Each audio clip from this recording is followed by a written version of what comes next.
大家好，又是我啦。Selamat datang di Selarang saya, aku di Yogyakarta。从雅加达机场搭国内线抵达日惹新机场，再转搭机场快线到日惹火车站，进到市区。不管你是从台湾或是其他地方出发，除了从雅加达搭国内线外，也能从巴厘岛转国内线抵达日惹，又或者是到新加坡或吉隆坡转机，也有班机飞往日惹。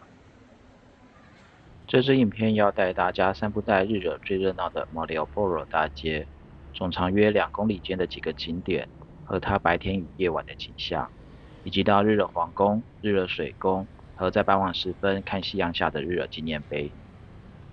日惹的 Malioboro 大街是日惹最重要的闹区，你期待的 shopping mall、麦当劳、肯德基、汉堡王，以及无尽无数的 gelato、蜡染服饰店、传统糕饼伴手礼。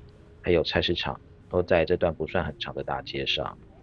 周间的城市靠的是这里众多的年轻大学生来维持少许的活力，但由于这里的物价颇低，又位在爪哇岛的中部，南濒印度洋，所以到了周末，来自于西爪哇的雅加达、湾龙、东爪哇的泗水等大城市的居民，纷纷来到日惹休闲旅游。他们白天会去日惹的海边，或者逛逛古迹。例如待会要去的日惹皇宫、水宫，也会去市郊的普兰巴南神庙或者婆罗浮屠，晚上会来马里奥波罗大街逛街，所以白天的马里奥波罗大街会显得有点冷清。这个红色的牌坊就是日惹的唐人街，但我今天不逛这边。顺带一提，印尼是仅次于泰国、马来西亚和美国第4大的华人社群。马里奥波罗大街位在印度洋、日惹皇宫、日惹纪念碑、莫拉皮火山的南北轴线上，据说是日惹皇室当初在设计整座城市时，引用爪哇人传统的宇宙观所设计的。但我一直没搞懂这个爪哇人传统的宇宙观到底代表是什么含义，待我再次造访研究研究之后再做一集来解释。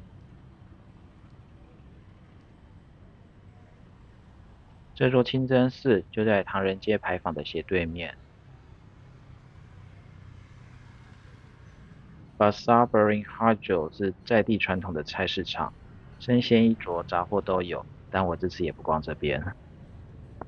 照惯例来讲一下城市的历史。日惹特区是由日惹苏丹国所管理，是印尼唯一得到政府官方承认的君主制地区。日惹苏丹国成立于1755年，由于坚定支持印尼独立革命，因此在印尼独立后将日惹设定为特别行政区，由日惹王国苏丹担任总督。目前是由哈孟库布沃诺十世。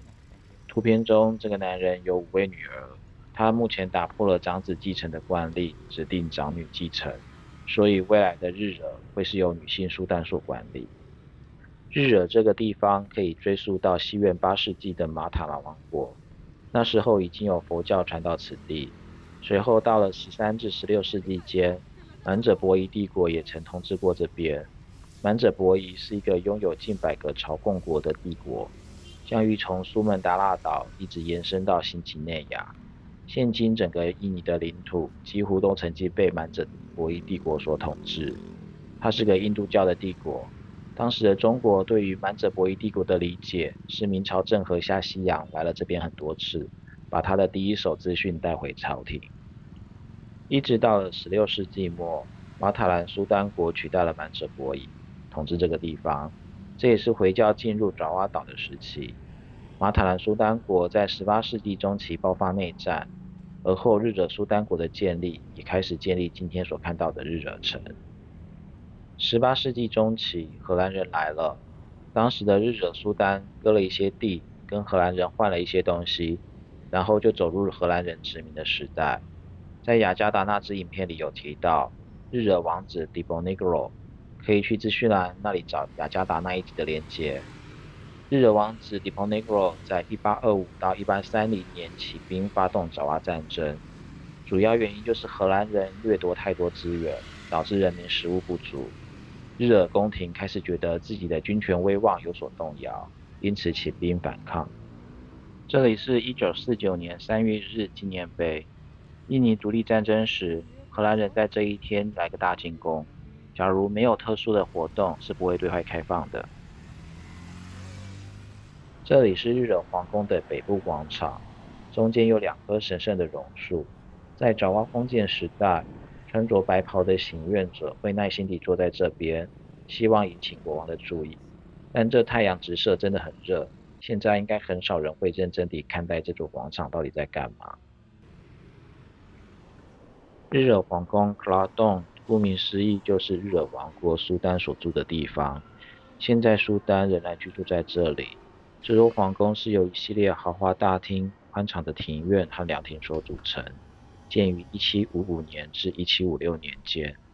皇宫内有许多空间规划成展厅，陈列出历代苏丹所留下的文物，并详细介绍了日惹苏丹的历史和宫廷生活。据说皇宫内仍有穿着爪哇传统服饰的老年家臣，我是没有看到啦。毕竟皇宫内有好多地方是没有办法进去看，一般游客只能进入周围的一些庭院。皇宫内的景点有许多小细节，就是要呈现传统爪哇人的宇宙观，我是没有看到，也就没有办法跟大家多解释什么。我这次只能看到他们家的博物馆，不能拍照的地方，我还是偷偷拍了一些。就是历任国王苏丹的马车，非常多辆。那到底有多少台马车啊？马里奥波罗大街上的载客马车，大概也就是以此概念来作为观光生产的资源吧。皇宫的票价有含当日的表演，通常是早上10点至中午，有传统音乐 gamelan、爪哇文的诗歌朗诵、皮影戏、木偶戏、传统舞蹈等等。我们现在来到水宫。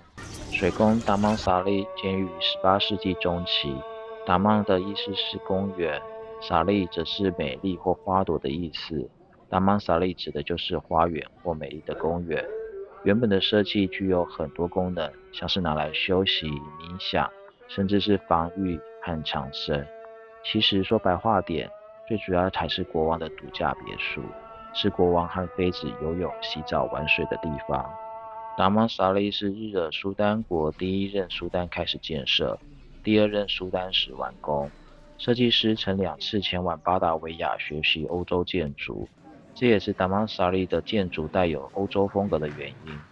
整个建筑群约由59栋建筑所组成，包括一座清真寺、冥想室、游泳池以及一系列18个水上花园和凉亭，周围围绕着人工湖。由于引水工程复杂，所以水宫在建成后就开始疏于维护。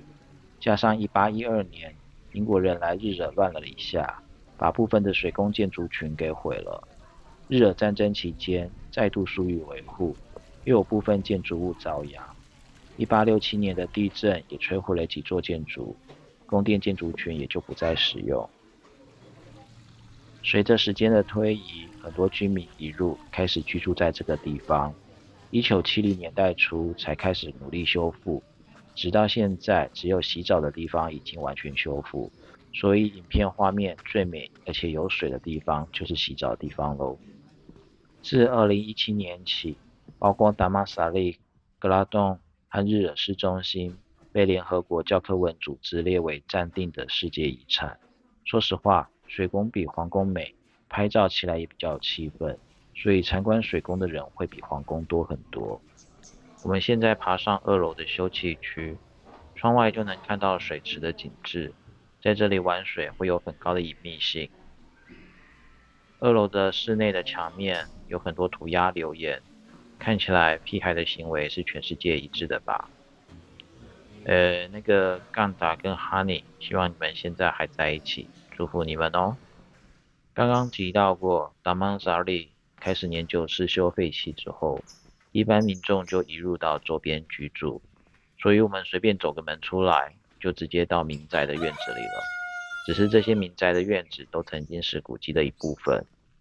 差不多到了傍晚，是看日惹纪念碑的好时间。傍晚时分，跟团的游览车回到市区，打算放游客去马里奥波罗大街逛街。游览车经过这座纪念碑时，会按着他们独特的喇叭声，每台车都有不同的喇叭声响，让傍晚时分变得很有趣。这个纪念碑是由第一任日惹苏丹于1755年所建造。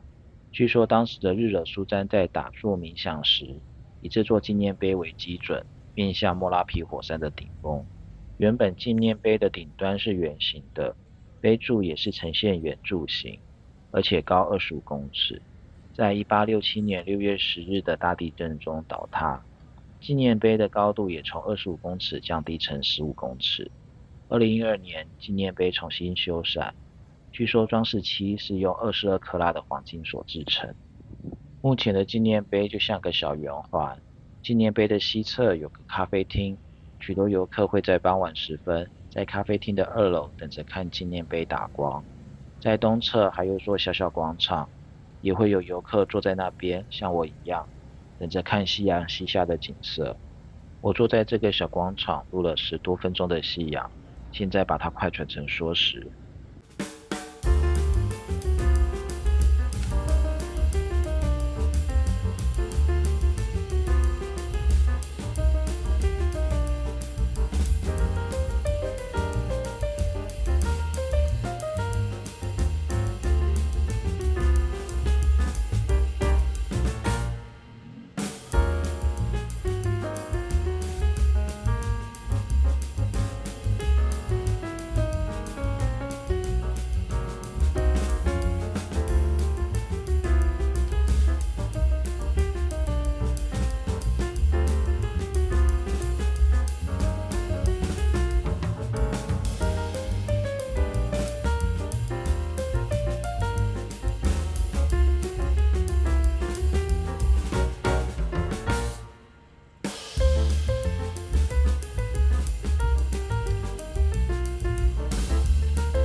我们现在回到马里奥波罗大街，夜晚的大街变得非常有活力，除了当地的学生，还有许多大城市来的国旅客，让大街上人潮汹涌。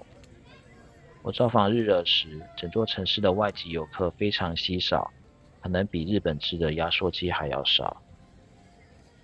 日惹这座城市非常小巧，人口数不到50万，整个日惹特区的人口数也不到380万。漫步街头的感觉非常 peace， 物价又非常亲民。当地的朋友跟我说 Yogyakarta 在爪哇语里的意思是 thousands of love， 换言之，日惹是座充满爱的城市。假如有机会，不妨来这个 chill、舒适、平和又充满文化的小城走走。最后来一小段街头艺人的演唱。据饭店的小姐姐说，原唱是印尼国宝级女艺人 Reza Artamevia， 歌名是 Berharap Tak Berpisah， 意思是希望不要分开。